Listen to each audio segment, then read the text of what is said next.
Today we're going to be talking about dividing decimals with a whole number. This is going to be the longer lesson edition for more additional help. So if you feel like you've already got it, go straight to the practice. And let's proceed. Here are a few things that you would need to know. Know your quotient, divisor, and your dividend. Know either long division or the box method on how to divide. And your multiplication facts would be nice to know on this one. Let's go ahead and practice just identifying what our quotient, our divisor, and our dividend are.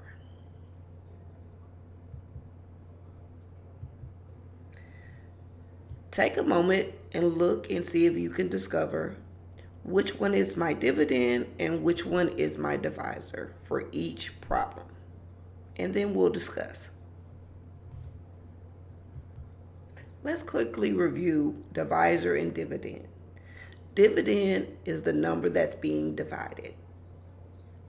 Most of the time, this is your total. And then the divisor is the number that we're dividing the dividend by. Let's see and look at these practice questions to see if we can determine, again, which one is my dividend and which one is my divisor.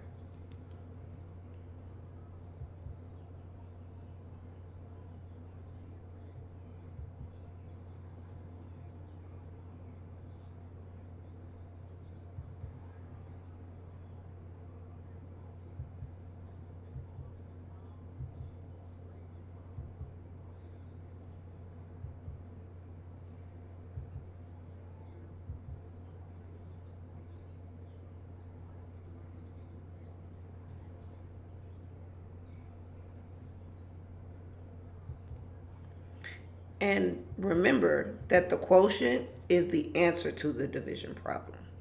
Let's jump straight into some practice now.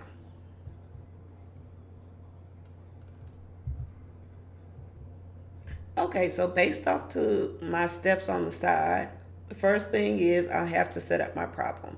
Basically what we just did, determining which one would be my dividend and which one would be my divisor.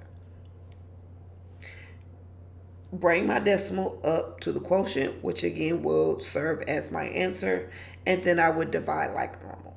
So step one, let's set up my problem. Problem is set up. I'm going to bring my decimal straight up, and then I divide like normal. If you would like, use the divide, multiply, subtract, and bring down method. 6 goes into 8 one time. 2, bring down my 5. How many times can 6 go into 25?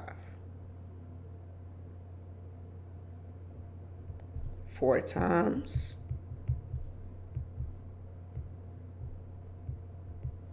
And then how many times can 6 go into 18, which is 3 times.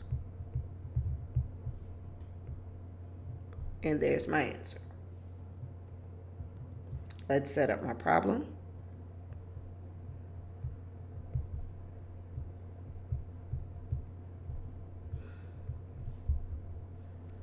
Bring up my decimal.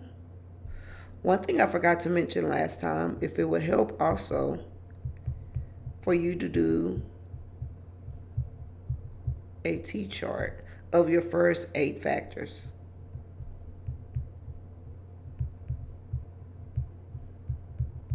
To help you better with the division and the multiplying. So now I can just use my chart to determine whether how many groups of 8 I have in a certain number. And then also I'm going to write my divide, multiply, subtract, bring down. We know that 8 goes into 12 one time. 4, bring down my 9. How many times can 8 go into 49? If I was to keep my chart going, that'll be 6 times. Bring down my 4. Now how 14 goes in there one time. And we'll just go one more past the decimal and then we'll stop.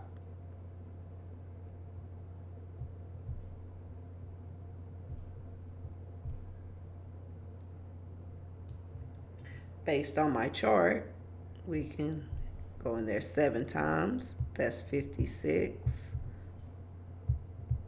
That gives me 4. And we might as well add a 0 because we can finish it out. And then 5 times. And this would be my answer. Now let's look at 2-word problems. And we really need to concentrate on breaking down the problem to understand what the question is asking you and what's important in the problem.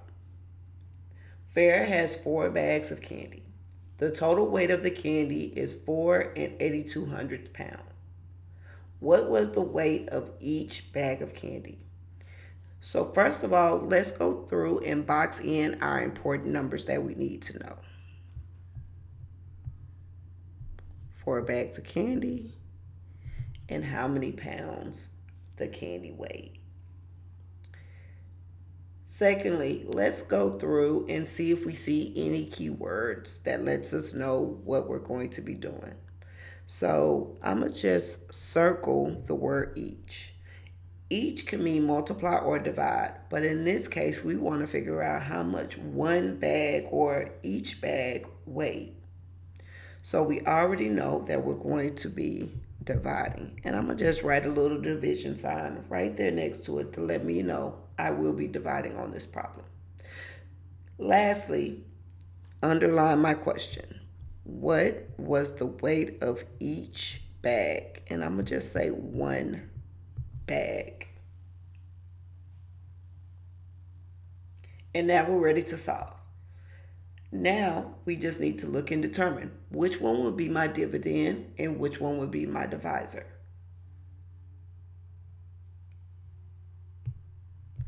If you said my divisor was 4, you are correct. And my dividend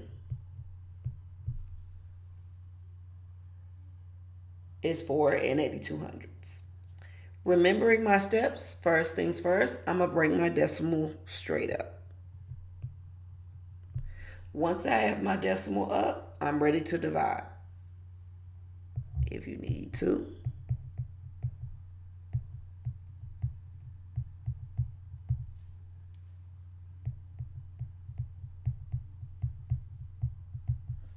And then also divide, multiply, subtract, bring down.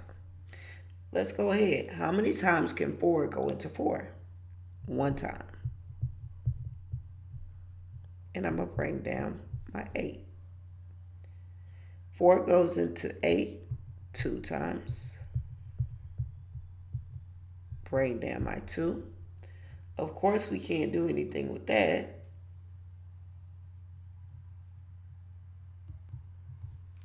So I add a 0. 0 times 4.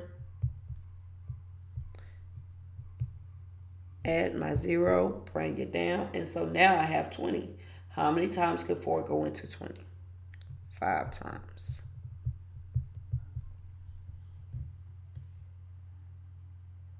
So that means each bag of candy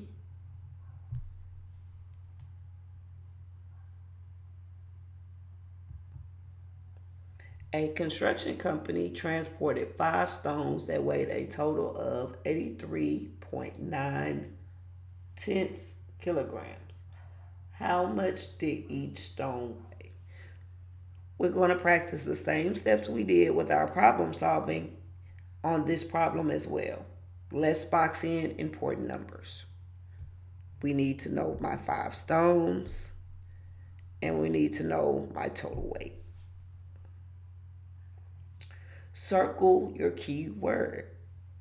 And again, I'm going to circle the word each. In this case, it means 1, and we know we're going to divide.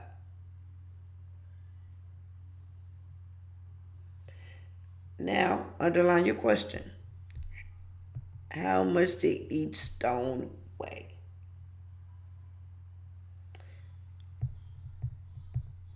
My dividend, my divisor. Bring up my decimal and let's divide. 5 goes into 8. That's 1 time. Bring down my 6 times.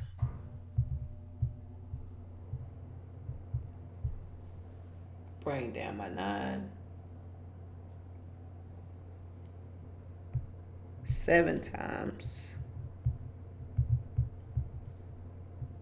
No more numbers, so we of course add a 0, bring it down. And then how many times can 5 go into 40? 8 times. And then we're done.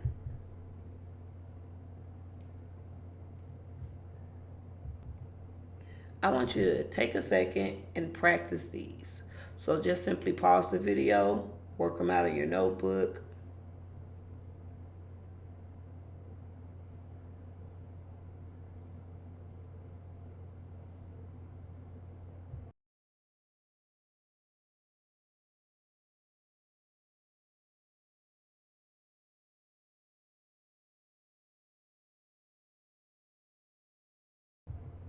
And let me know how you did.